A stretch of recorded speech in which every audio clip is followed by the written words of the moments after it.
All right, big news for the Seminoles today. We've got the Battles End quarter zip on, so you know what that means. It is commit time. We just picked up another one. Talk about fireworks here on July 4th. The Seminoles get Peyton Joseph, a four-star interior offensive lineman. They land him over Memphis. He was a former Florida commit. I think Florida read the writing on the wall and stopped recruiting him, but you're essentially landing him over the Gators as well as he decommits from them and just a couple of months later commits to the Noles. That's a big win for Mike Norvell, for Alex Atkins, for this staff as they continue to stack talent on that offensive line. They've done a good job of that over the last couple of years, and this will probably be the best offensive line class that we've seen at Florida State in quite a while. Let's talk a little bit about Peyton, but again, big day for the Noles here on the 4th of July as we celebrate with some fireworks on the trail. Again, a four-star interior offensive lineman, 6'3", 280 pounds, from Houston County High School. That's in Fort Valley, Georgia. Obviously, the Noles have been tearing it up in Georgia this cycle. He's a top 200 kid on the On3 industry and on the 247 composite as well. Florida State, Memphis, the main players here in this one. Again, UF as well, for most of his recruitment, was committed there. And maybe a little bit of a surprising commitment. I thought Florida State was in a good position for Peyton Joseph. I think there are certain things that make kids commit when you're not expecting it. And then so a lot of times kids come to their senses and realize this isn't the place for me. You know, their offensive line has been terrible. They've got the 2 O-line coach system. They're an absolute dumpster fire. We'll talk about that a little bit later, but let's talk a little bit about Peyton. He competes in track and field as well in the shot put. I think two-sport athletes are always super impressive. I think just being able to balance your time of playing football at a very high level, a level that's good enough to play in Division I, then also playing in another sport, also getting your schoolwork done and being academically eligible, all those things, it does make it pretty impressive. And those are the kind of kids you do want to pull in. He's incredibly strong. You're not in the shot put without being really strong, but that probably goes without thinking too much. You can rely on him and think about him as being a very, very strong kid. He moves pretty well for his size. You want to continue to see him bulk up more and get bigger if he's going to play interior at the next level. But I do think he moves well for his size right now. He's got pretty good feet. Certainly nasty at times. If you go check out his huddle, he keeps driving his legs, and he's very impressive, kind of driving through guys on his huddle. He certainly dominates at the level that he's at, but he is imposing, and you'd think that under Alex Atkins, the development that he's going to get there, under Coach Storms, the physical development that you would expect him to get there, he is going to be a pretty good force, right? I really like him in the run game. I think his pass blocking is above average too. I mean, I think there's a reason he's a top 150 kid and a kid that, Florida and Memphis and others were after. But I do think that you really have a guy that's a really good run blocker, and that's what you want out of your guards, right? Like, you want guys that are going to be able to move the middle of the pile forward. Florida State's done a good job at guard. I think that's, they've been a little bit better on the interior. Washington's been really good for you, but they've been a little bit better on the interior, and they've been a little bit better of a run blocking team over the last couple of years. And I think Peyton Joseph continues to help you with that. But I don't think he's a liability in pass blocking at all, or pass pro.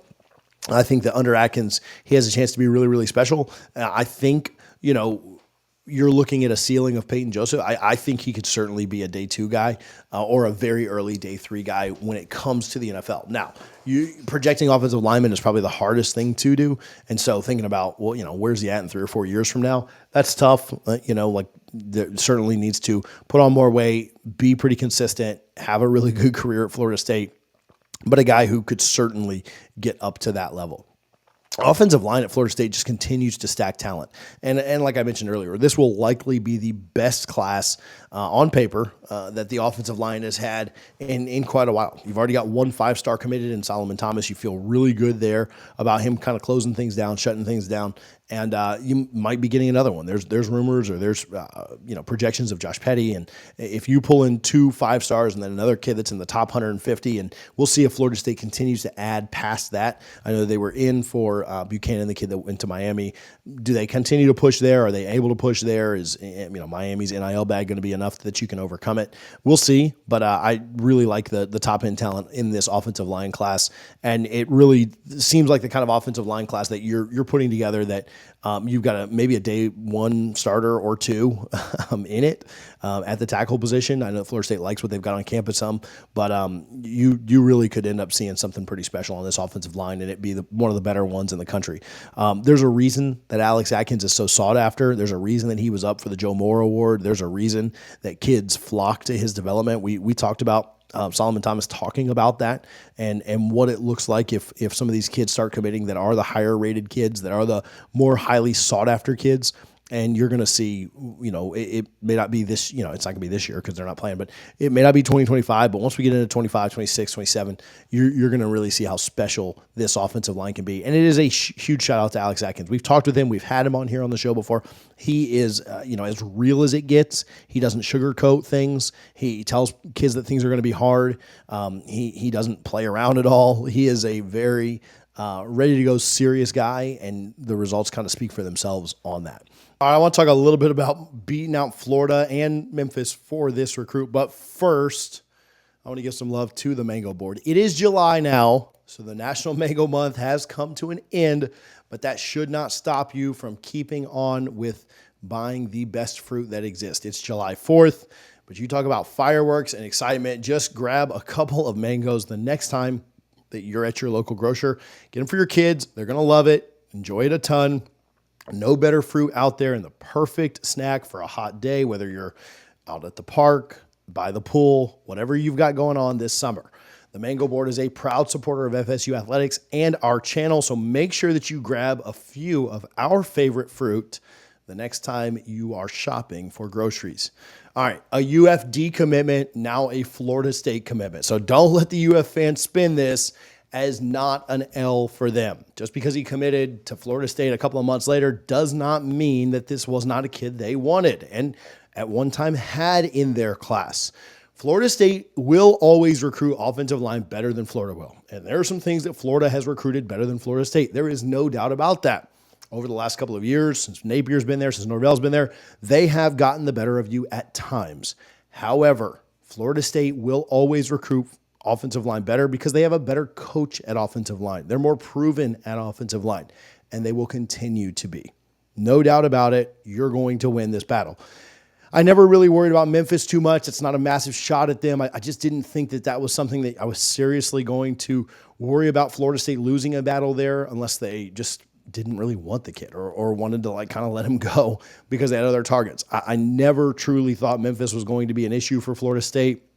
It's probably good for them to kind of finish second in a recruitment like this because of the portal, because of how things work. If Peyton doesn't work out at Florida State for whatever reason, I don't mean to speak negative, but Memphis finishing second, it's probably good for them. Maybe they can circle back around if things don't quite go as well at Florida State as you think they will, but I actually think they really will. I think Peyton Joseph is going to be a really good player for you. And Florida State and Norvell continue to build in the trenches. They do a very good job of